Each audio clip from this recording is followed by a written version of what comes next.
Welcome to the Irish Pagan School podcast. Your hosts are authors and co-founders of the Irish Pagan School here in County Waterford, Ireland, Laura O'Brien and John O'Sullivan. Fáilte. Cool. I'm here with Dr. Gillian Kenny again, and we are in our playlist on generally women in Irish medieval history and outsiders and social roles and how history affects us now and witches and all this lovely stuff, sovereignty goddesses. So we've covered a lot in the playlist. Make sure you check out the rest of it.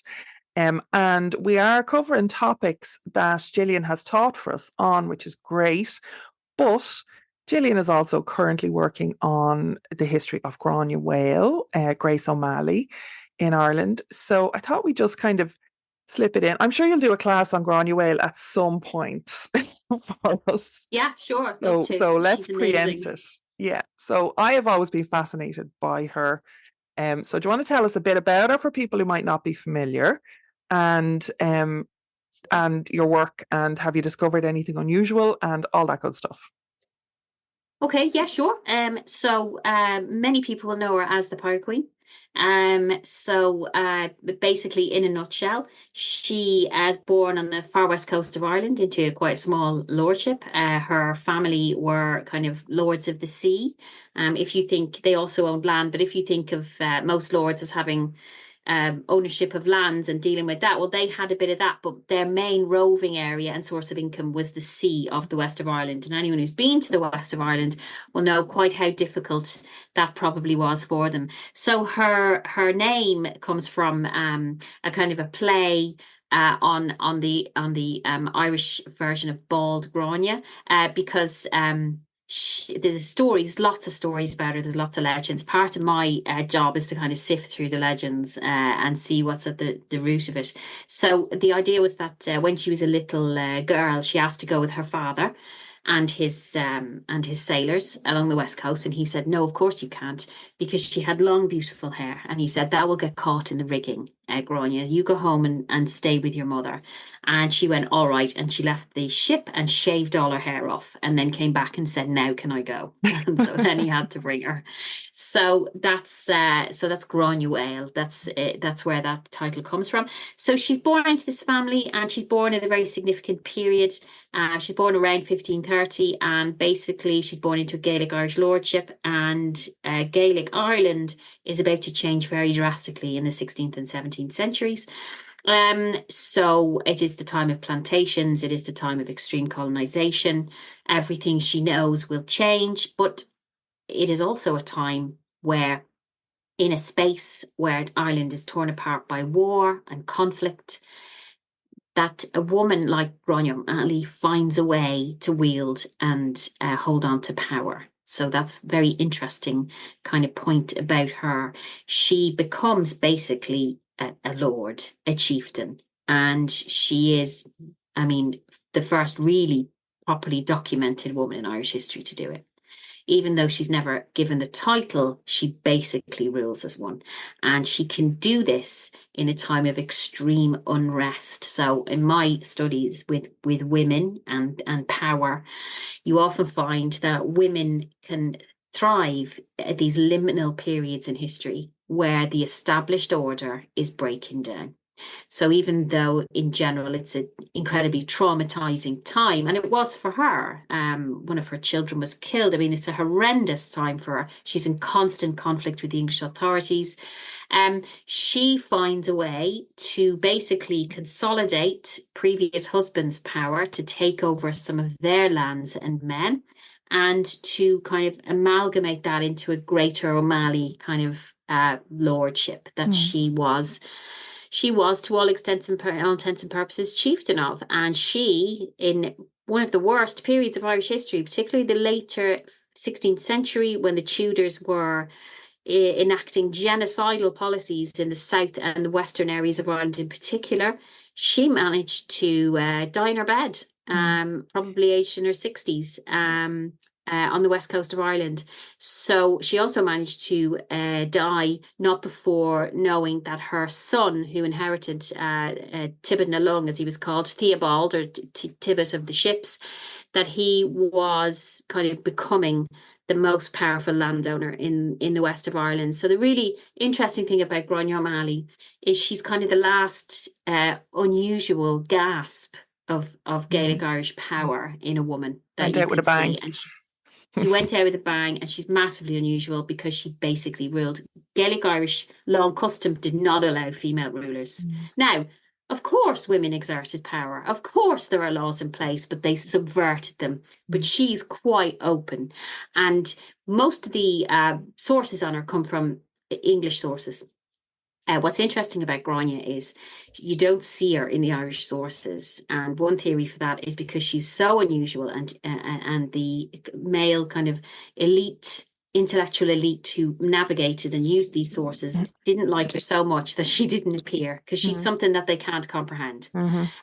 So she's in English sources, and she's talking to kind of English bureaucrats. She's representing herself as representing the O'Malley clan. So it's all really unusual, really fascinating stuff. And what I'm going to write about is her within that kind of horrendous, tumultuous time, which saw massive destabilization of Gaelic Ireland and eventually its death. But right in the middle of it, this woman who lived in this tiny lordship on the far west coast of Ireland, the edge of nowhere, came out of it and became famous in her lifetime. I mean, Elizabeth I certainly took an interest in her.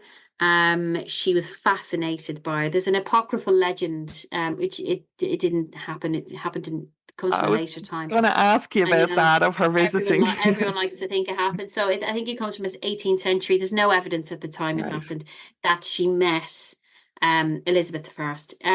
She was in England a couple of times. She probably met with Cecil. She probably met with Elizabeth's advisors. Did she meet with the Queen? We'll never really know.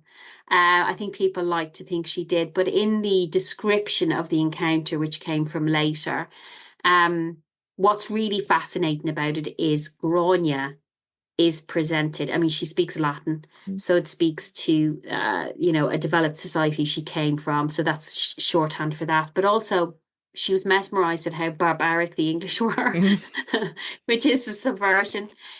Classically, famously, someone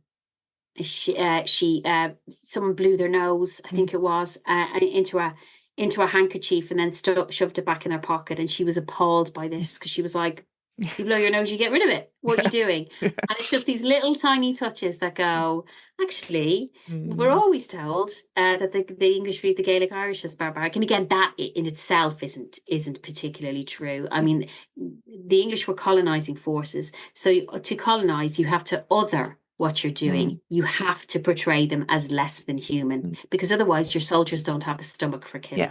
Yeah. So that's all part of that process. But yeah, she's a fascinating woman. She has a long line of Gaelic Irish women in the past who did unusual and interesting things. I mean, she's by no means completely anomalous, but she becomes incredible. She becomes a warlord, and that's unusual. So that's who I'm working on at the minute. Yeah.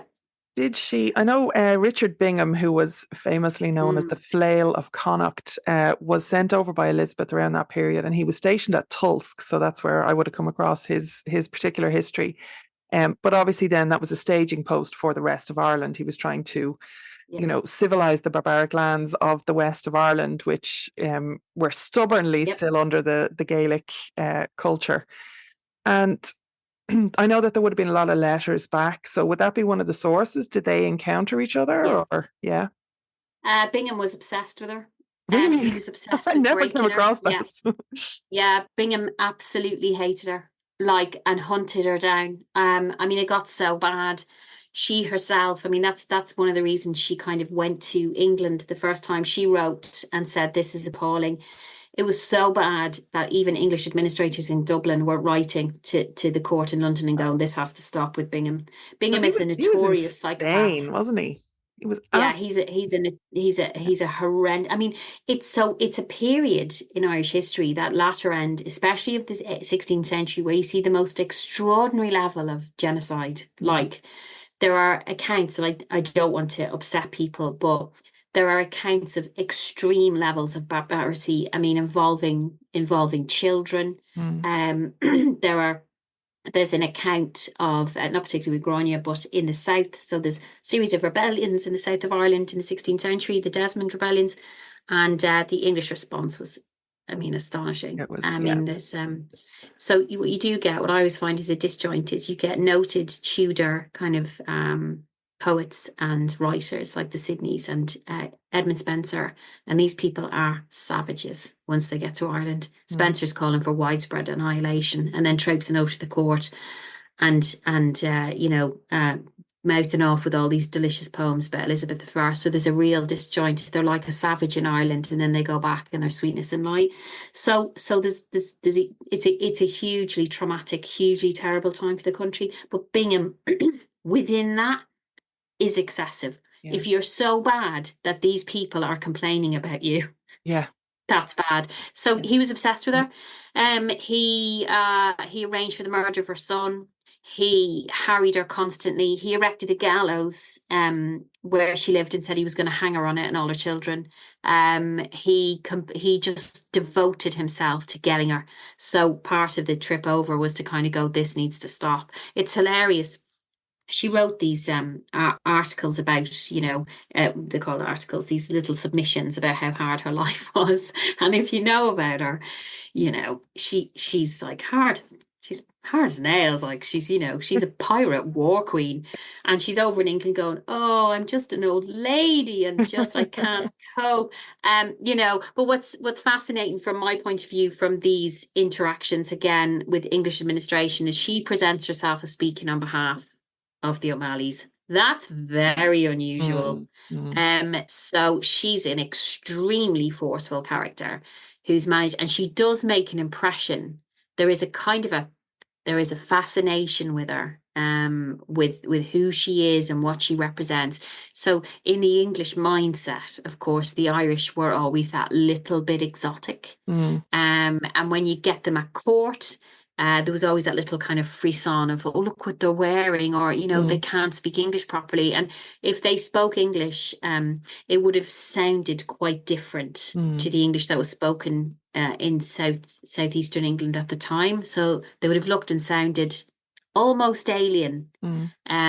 So she did cause a bit of a thing. Yeah, Bingham's an incredible, horrendous character. I mean, he ended up kind of getting on the wrong side of the Tudors eventually, but not before he had, I mean, just laid waste to Connacht. And All she was one of the legally sanctioned, principal. of course. Yeah.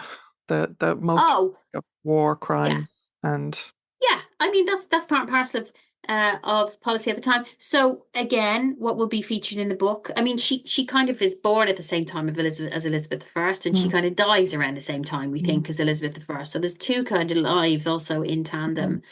One thing I will be highlighting in the book, and it's based a lot on fairly recent Irish scholarship, is how responsible Elizabeth was for what happened in Ireland. She's often been seen as having quite a clean pair of hands. I think it's because she was maybe a woman.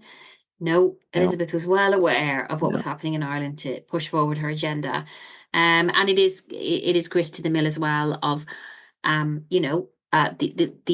old kind of idea was that Ireland was a part of the English kind of polity and was viewed the same. No, it very much wasn't, because you wouldn't do what you did in Ireland in Bedfordshire or Warwickshire or anywhere else like that, because it absolutely, when there was rebellions in England, for example, the Pilgrimage of Grace, Henry VIII put them down, but instructed his soldiers with the least amount of kind of force.